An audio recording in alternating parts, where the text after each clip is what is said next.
안녕하세요. 오늘도 찾아주신 시청자분들 감사합니다. 하임 공포라디오는 최대한 매일 저녁 시간에 업로드 될 예정이며 구독은 요구하지 않지만 구걸합니다. 오늘은 미스테리 실화 이야기를 들려드리겠습니다. 첫 번째 이야기입니다. 대학생이 된 저는 드디어 염원하던 혼자만의 생활을 시작하게 되었습니다. 넓거나 깨끗하진 않지만 처음 갖는 저만의 집이었습니다.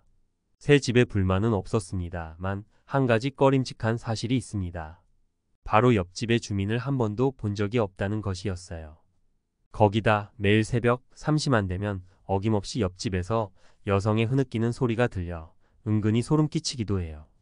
그러던 어느 날이었습니다. 몸이 아파 학교를 가지 못한 날이었습니다. 오가다 집 앞에서 드디어 옆집의 주민을 만났습니다. 저와 비슷한 또래의 남학생이더라고요. 가볍게 인사를 나눈 뒤 내심 걸리던 새벽에 들리는 여성의 목소리에 대해 조심스레 물었습니다. 옆집 주민은 자기 여자친구일 거라고 대답하더라고요. 내심 부럽더라고요. 저는 아직 여자친구가 없었거든요. 옆집 이웃과는 말이 통해서 금방 친해졌습니다. 장시간의 대화 후 각자의 집으로 들어갈 때 옆집 남학생이 제게 말했습니다. 언제 한번 같이 술이라도 마셔요. 매일 찾아오는 그쪽 여자친구분도 같이요. 두 번째 이야기입니다. 이 이야기는 컬투 정찬우 씨가 실제로 군 생활 도중 겪었던 이야기입니다. 수색대대에서 군 복무 중이었던 정찬우 씨는 강원도 홍천의 굴지리라는 곳에 있는 유격장으로 유격 훈련을 받으러 가게 되었다고 합니다.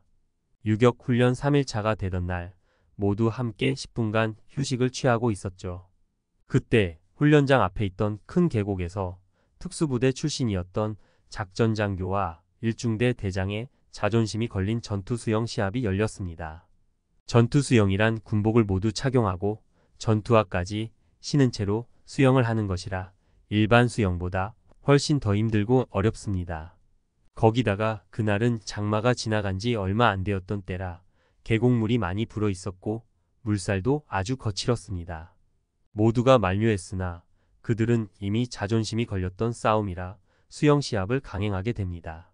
그렇게 그들의 전투 수영 시합은 시작이 됩니다.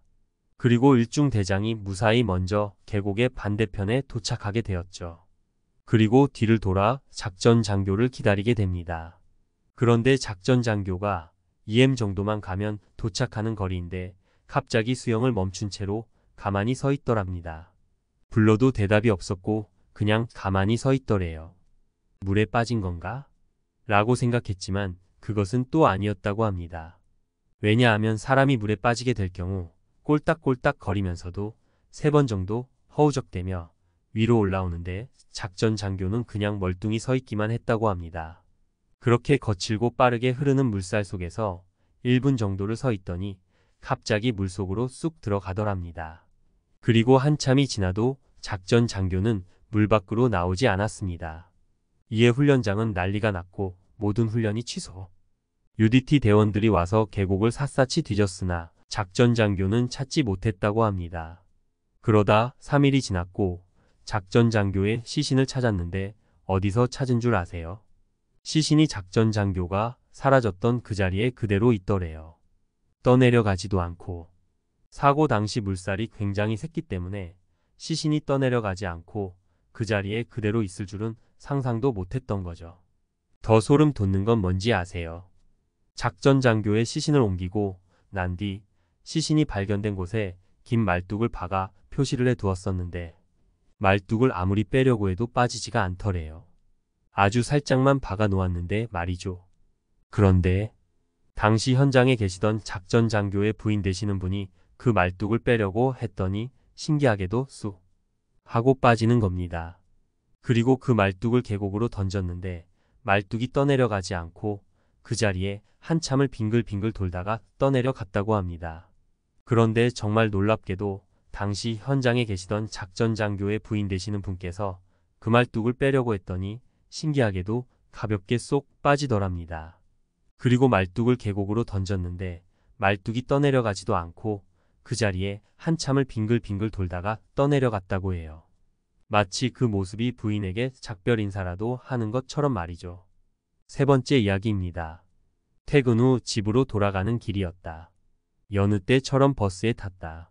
집에 가는 길은 늘 피곤하고 무료하다. 정류소에 타는 승객들을 슬쩍 훔쳐보는 것이 그나마 위안이 된다. 그런데 이번에 탄 여자를 보는 순간 온 몸이 경직됐다.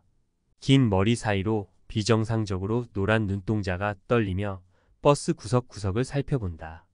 비루한 옷은 옷이 아니라 누더기에 가까웠다. 옷 사이로 보이는 팔다리에는 피멍이 가득했다.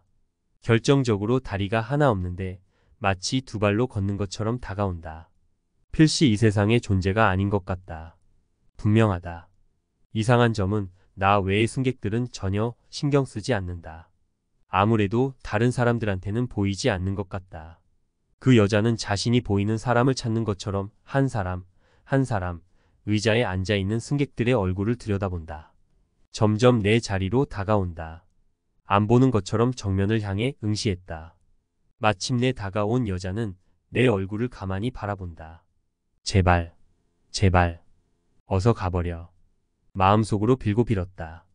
이윽고 그 여자는 포기했는지 내 뒷자리로 간다. 휴. 마음이 놓인 나는 무심코 창문을 바라봤다.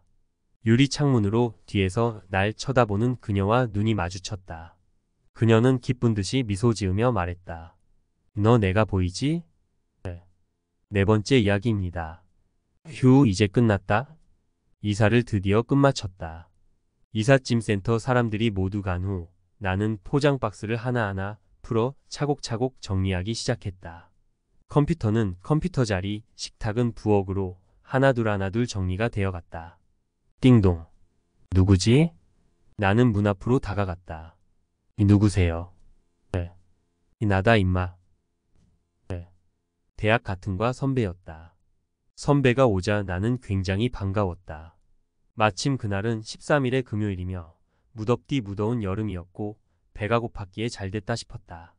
선배가 왔기 때문에 일단 먹을 게 필요했던 나는 냉장고에 아껴두었던 삼겹살과 소주 2병을 꺼내 아직 풀지 않은 포장 박스 위에 올려놓은 뒤 먹기 시작했다. 이런저런 이야기를 나누다 보니 어느덧 8시가 되었고 13일의 금요일이라고 선배가 공포 비디오를 빌려왔다며 꺼냈다. 하지만 비디오 플레이어가 없었기에 할 수 없이 TV를 켰고 때마침 케이블에선 귀신 영화가 방송되고 있었기에 잘됐다 싶었다. 근데 영화라기엔 너무 귀신만 나오고 너무나도 세부적인 묘사에 소름 끼치기 시작했다. 선배와 너기나가 보고 있으니 선배가 갑자기 배가 아프다며 화장실에 간다고 했다. 그러면서 야 무서워. 야 나랑 같이 있어주면 안 되냐? 아니 대변 보는데 옆에서 같이 있는 게 어딨어요.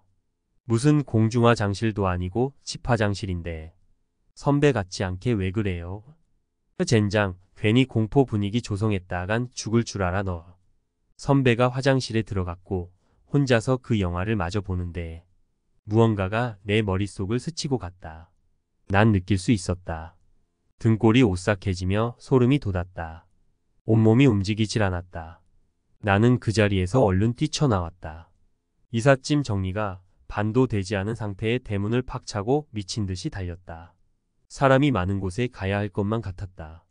집 대문을 열고 나온 것도 이삿짐을 정리 안 한 것도 달리며 사람들과 부딪히는 것도 전혀 신경 쓰지 않았다.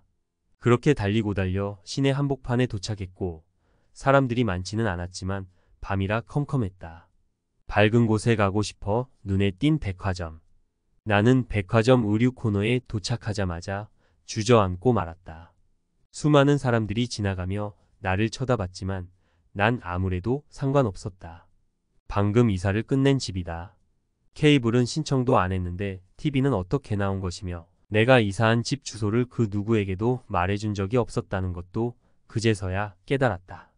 5번째 이야기입니다. 우리 호텔 직원들 사이에는 고객이 없는 방을 노크해선 절대 안 된다.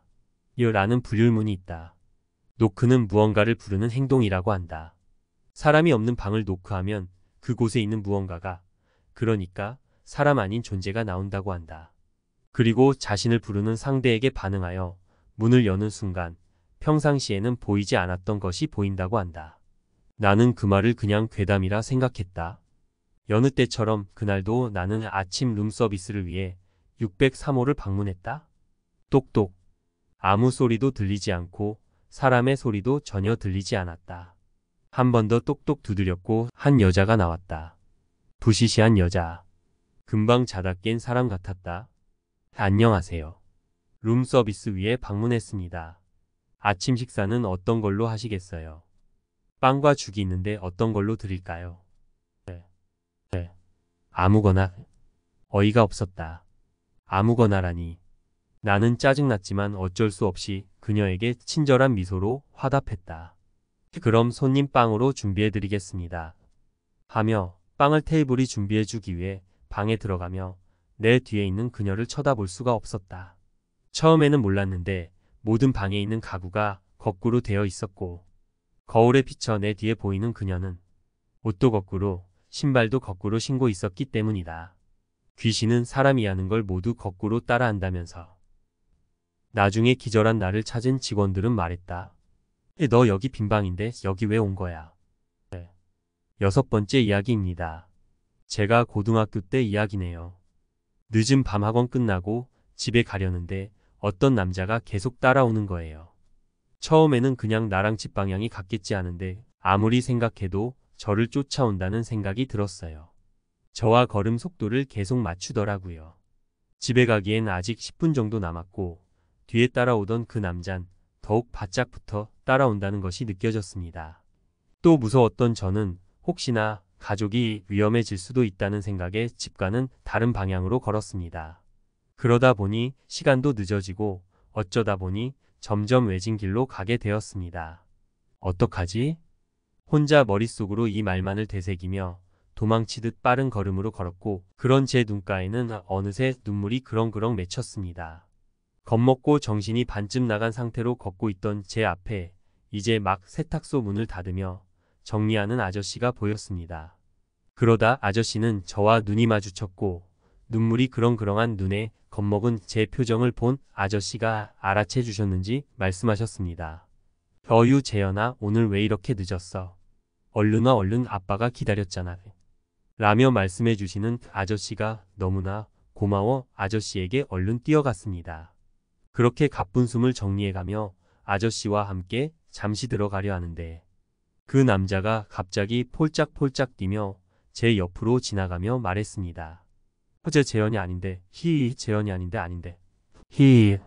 그걸 들은 저는 그대로 주저앉아 엉엉 울다가 세탁소에서 부모님께 연락해 부모님이 데리러 오실 때까지 기다렸다가 혹시 몰라 경찰에 신고한 뒤 집으로 귀가하였습니다. 7번째 이야기입니다. 홍진경 씨 이야기입니다. 정선희 씨, 홍진경 씨, 최진실 씨, 이영자 씨 이렇게 네 분이서 친한 거 아시죠? 하루는 네 분이서 기차를 타고 놀러 가기로 했대요. 기차에 정선희 씨와 홍진경 씨가 앉고 최진실 씨, 이영자 씨가 앉게 되었는데 갑자기 정선희 씨가 옆자리에 앉아있는 홍진경 씨를 깨우더래요. 야, 일어나서 저것 좀 봐봐.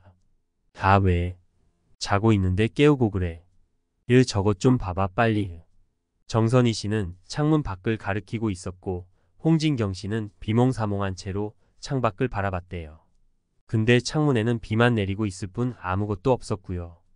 야, 뭐야, 아무것도 없는데 뭘 보라고요. 그게 아니야, 잘 봐봐.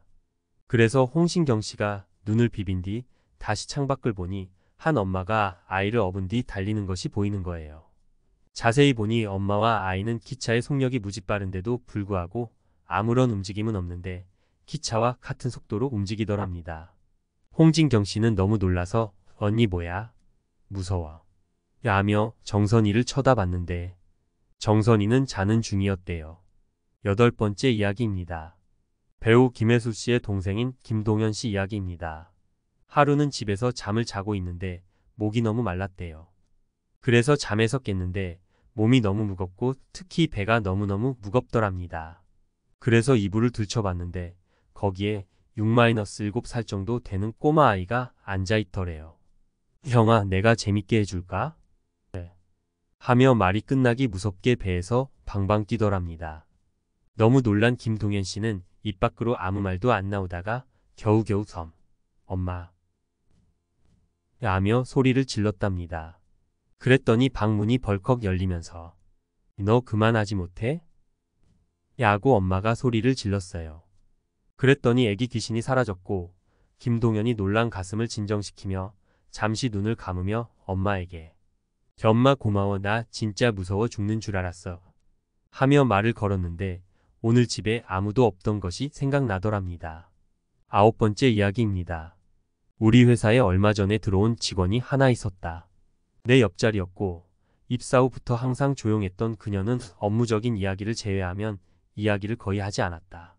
사내에서도 특별히 친하게 지내는 사람도 없는 것 같았다. 그런 그녀가 어느 날 말을 걸어왔다. 대리님, 제가 좋아하는 사람이 생겼는데 어떻게 하면 좋을까요? 네. 그다지 친하지는 않았지만 나 역시 연애 경험이 많지도 않았기 때문에 놀리는 건가? 라며 생각은 했지만 진지함이 묻어나오는 얼굴에 나는 그녀의 이야기를 들어주었다. 이야기를 들어보니 그녀는 그와 좋아하는 여자는 어떤 여잔지도 물어본 적이 없고 길에서 스쳐 지나간 사이라고 한다. 여자를 많이 만나보지 않은 나라도 일단 대화를 해야 작업을 걸 수 있다고 생각됐다. 일단 그 남자에게 말을 한번 걸어보는 건 어때요? 네. 그러자 그녀는 설레는 표정으로 어떤 말을 하면 좋을지 말할 타이밍을 못 찾겠다며 여러 가지 이야기를 물어보았고 나는 적절하게 생각되는 답을 알려주었다. 그리고 며칠 뒤 그녀가 나에게 찾아와 오늘 이야기를 해보기로 마음먹었다며 상담을 해준 것도 있거니와 말이 없던 그녀를 반하게 한 남자는 도대체 어떤 남자인지 너무 궁금해서 대화가 중단될 때 도와주겠다는 핑계로 함께 동행했다. 남자는 항상 저녁 8시쯤 나타난다고 한다. 퇴근길에 항상 마주쳤던 모양이다. 그 길은 주택가라서 가게에 들어가 기다릴 곳도 없었다. 그냥 길가에서 그가 오길 기다리기 시작했다. 8시쯤이 되니 그녀가 왔다 하며 중얼거리고는 앞으로 걸어나갔다. 그녀는 내가 알려준 것처럼 이것저것 말을 하기 시작했다. 이야기는 잘 연결이 되고 있는 것 같아 나는 굳이 나설 필요가 없어 보였다. 솔직히 말하자면 난 그 자리를 빨리 뜨고 싶었다. 나한텐 그녀가 말을 걸고 있는 그 남자가 전혀 보이지 않았고 그녀가 허공에 대고 자연스럽게 말을 걸고 있는 것밖엔 보이지 않았다. 그 후에도 그녀는 회사를 잘 다니고 있고 그 전보다 부쩍 밝아지고 말수가 많아졌다. 그런 그녀에게 물어보았다. 요새 연애하나 봐요? 네, 대리님도 보신 그 분이에요.